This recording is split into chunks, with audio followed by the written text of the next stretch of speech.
Embarkation Day can be the most fun and stressful day of your entire Disney Cruise Line vacation. And in today's video, we're going to be giving you guys 20 tips on how to best survive Embarkation Day with as little stress as possible, up next.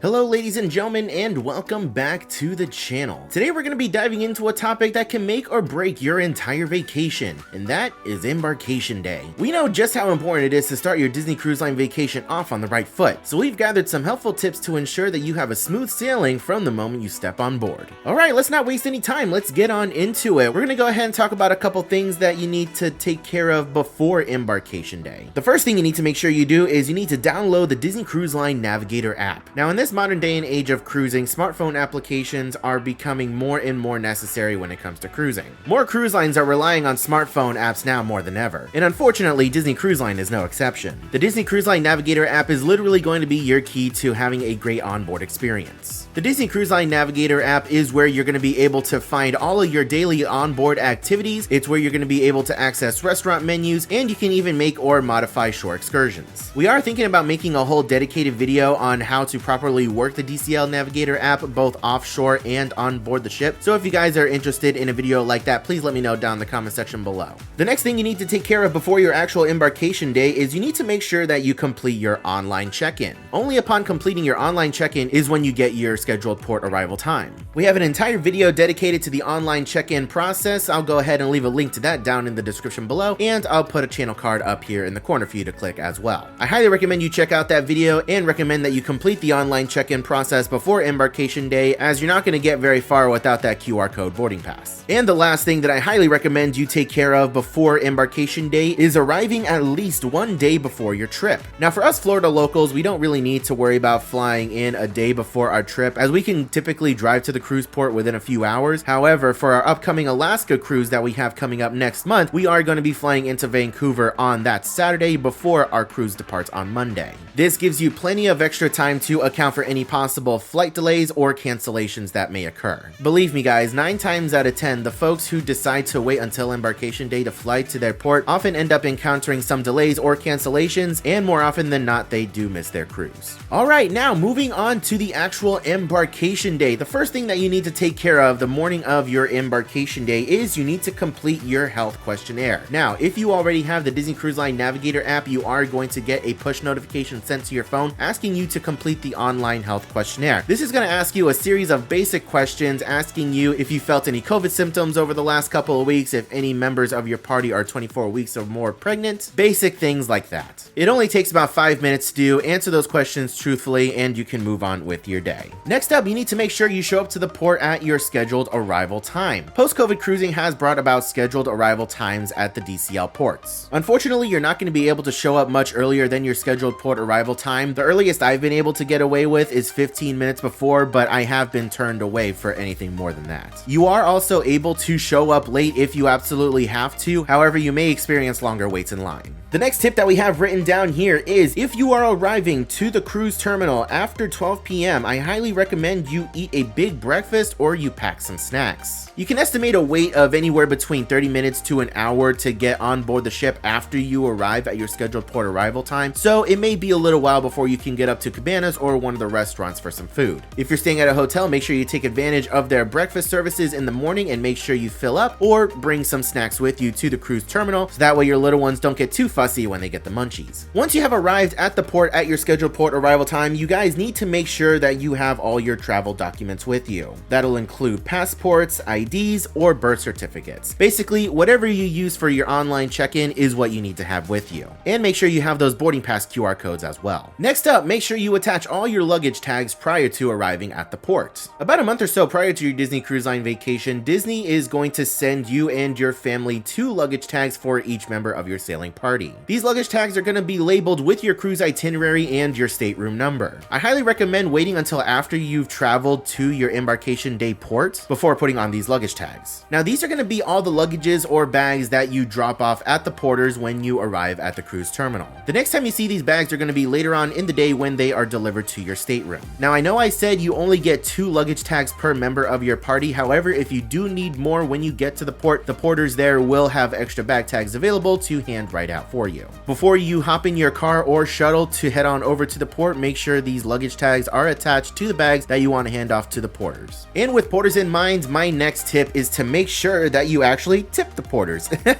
The average tip amount that I've seen floating around online is between $1 and $2 per bag, so it all depends on your personal preference. These guys do work really hard, so a tip is always well appreciated. Alright, once you're done dropping off your bags, you're going to be heading on into the actual cruise terminal. Now, you're going to run into a couple of checkpoints before actually heading on into the building. This is where you're going to need to provide your actual QR code that you get upon completion of your online check-in. Make sure you have those QR codes out and ready for every member of your party, as they do need to get scanned. There have been a few instances where they only needed to scan one QR code and it pulled up the information for every member of your party, but I have also run into instances where they wanted every single QR code. So it's best just to have them all out and ready to go. Now, this is the part of the day where you definitely need to pack your patience, because depending on your scheduled port arrival time, you may run into some lengthy lines here. There have been instances where I've needed to wait upwards of 30 minutes to get through this initial check-in process at the port, where they scan your QR code and they take a look at your passports. So I just want to make sure you guys are mentally prepared for that. Of course, the length of your wait will all depend on your Castaway Club member status or whether or not you're staying in concierge. If you're a first-time cruiser or a silver Castaway Club member, you're probably going to be waiting in some longer lines. The next tip that I have for Embarkation Day is to make sure that you pack a day bag. Now, as I mentioned earlier, you're going to be dropping off the majority of your bags with the porters to be delivered to your room at a later time. Now, typically your bags are not going to be arriving to your room until at least 3, 4, maybe 5 o'clock.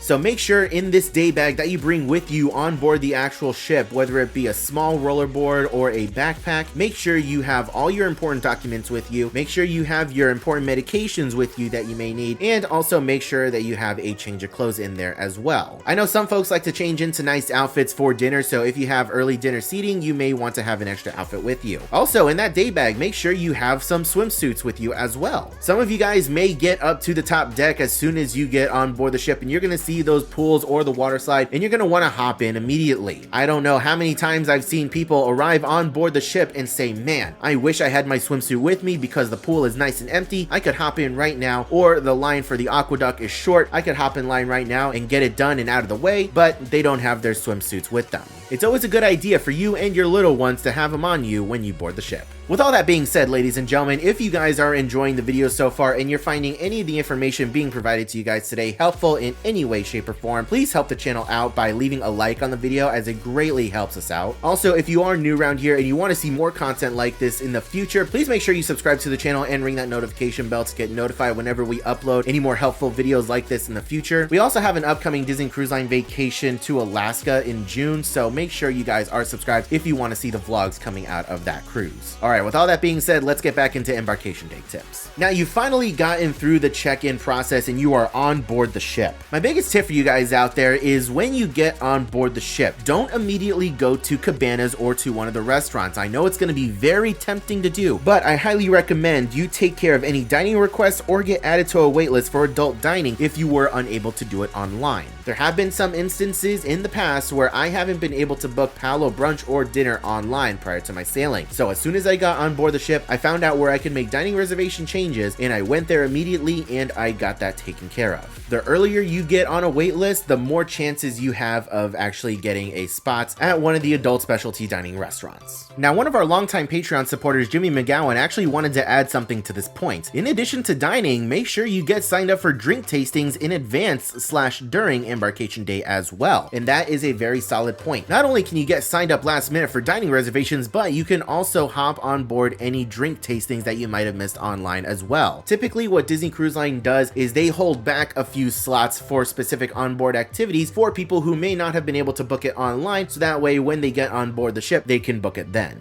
This is definitely one of the most important tips of the video. Next up, with Embarkation Day, make sure you're aware that your staterooms are not going to be ready until at least 1:30 in the afternoon. Now, 1:30 p.m. is the absolute earliest that I've ever seen the staterooms open. Typically, they open around 2 p.m. So make sure you're aware that any bags that you carry on board the ship with you and didn't leave with the porters, you're going to be carrying around with you until at least 1:30, 2 o'clock. Once you have your dining reservations and onboard activities taken care of, this is your time to go ahead and get some food. Now, there are plenty of food opportunities available for you on Embarkation Day. This is how I typically go about getting food. If you guys have an early passenger arrival time and you're on board the ship nice and early, I would head towards Cabanas. That is when it's going to be the least crowded and the least crazy. You're going to be able to head on inside the restaurant, get as much food as you want with as little crowds as possible, and enjoy it before it gets really crazy. If you're showing up a little bit later in the day and you want to avoid the crowds and the craziness of Cabanas, I would recommend going to one of the sit-down restaurants. Now, typically on Embarkation Day, one of the main dining rooms is going to be open and available for guests to have lunch on board. This is where you're going to sit down, you're going to be given a menu, and you're going to have one of the wait staff attend to you.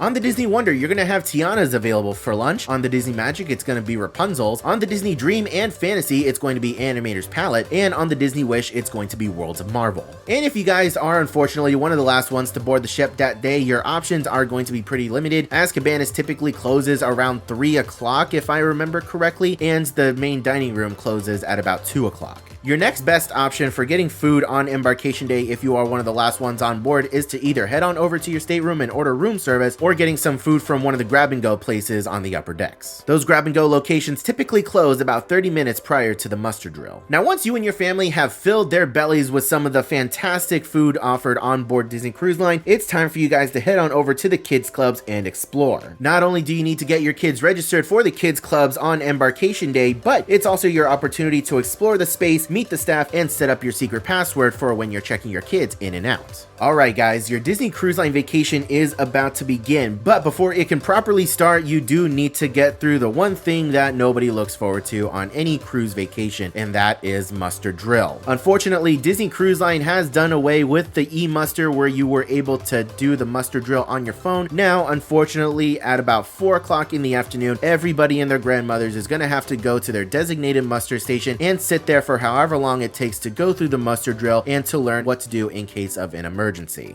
I know, nobody enjoys it, but it is something that has to be done and experienced on every Disney Cruise Line vacation. Make sure you guys get to your muster drill early, because the sooner that every passenger gets to their muster drill, the sooner they can get it done and the sooner you can get on with your vacation. After suffering through muster drill, it is now time for your vacation to get started. Head on up to the upper deck and make sure you get a spot nice and early for the sail away party. Following muster drill, it's going to be an absolute mad dash to get up to the top deck and get a spot for the sail away party. The stairs are going to be crowded and the elevators are going to be even more crowded. If you are a person with mobility issues, the biggest tip that I have for you guys, if you're needing to use the elevator, is to go down to go up. Now, what I mean is, if you get to the elevator bank and everyone is waiting to go up, hit the button to go down. That way, when an elevator comes, it's going to be nice and empty for you. You go down one floor and then immediately hit the up button, and you can have plenty of space to go on up to the top deck. Now again, that tip is only for people with mobility issues. If you're able to take the stairs, please take the stairs. And ladies and gentlemen, this brings us to the very last tip that I have for you all. If you want to see any of the Embarkation Day tips that I gave you today in action, I highly recommend going back into the channel and watching some of our Embarkation Day vlogs. Last year in 2022, we sailed on every single Disney Cruise Line ship, and we vlogged our entire experience. So we have Embarkation Day videos from the Disney Wonder, Magic, Dream, Fantasy, and the Wish. Of course, I couldn't cover every single thing that we do on Embarkation Day in this video, as the video would be really long, but if you want a lot more context for the tips that I gave you today and you want to see them in action, go back on the channel. We have a general Disney Cruise Line playlist, and we have playlists for each and every single one of our cruises that we took on this channel. Watch those Embarkation Day videos, and I promise you, you will get a lot more information from those videos than you did here.